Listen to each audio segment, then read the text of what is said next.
ประสายถอยลงทงหาหอยหาเห็ดและหาปลาเพิ่นสอนอยู่หัวเพิ่นได้หัวมาอย่าดีนาแมงดาและกบน้อยมื้อนี้เฮียนคอยประมาณ6 โมงแลงเพิ่นเฮ็ดแนวกินแรงหอมเย็นกินตำดังมีตำบักหุ่งหมกพวกและกุ้งหางถอนหายใจดังๆกำลังนั่งแม่ข่อยใส่ถึงอยากที่ห้องอยากสิให้บอกให้เหี่ยเฝ้าไปเอาห่อหมกหัวไข่ปลาสากอน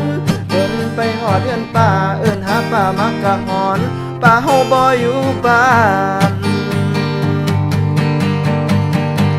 ห่อหมกหัวเอาไปฝากป่าไปหน้าเลยไปหาหัวหากลับรถเสือกยางหัวแอกลงแกงหัวรถกะเลยห่างเบิดแห้งหอบขึ้นยื้อเพื่อฝากห้องยื้อเพื่อมันกะโตคำหาหัวเลยมาหอดหอมบนโตคำเฮาเปียกห้องหมกหัว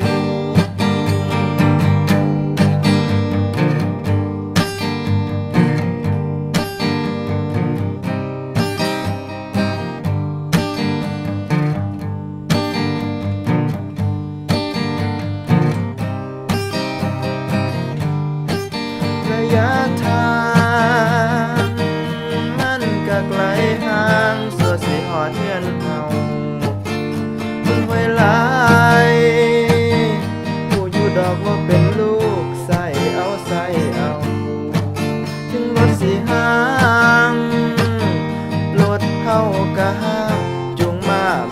กะเฮาผู้กะหิวกะหิวเขาโอ้ยแล้วก็ห่อหมกหัวเอาไปฝากป้าไปหน้าเลยไปหน้าหัวมากลับรถเสียงยางหัวแหกลงแกงหัวรถกะเลยห่างเบิดแห้งขอบขึ้นฟึบฝากห้องฟึบมันกะ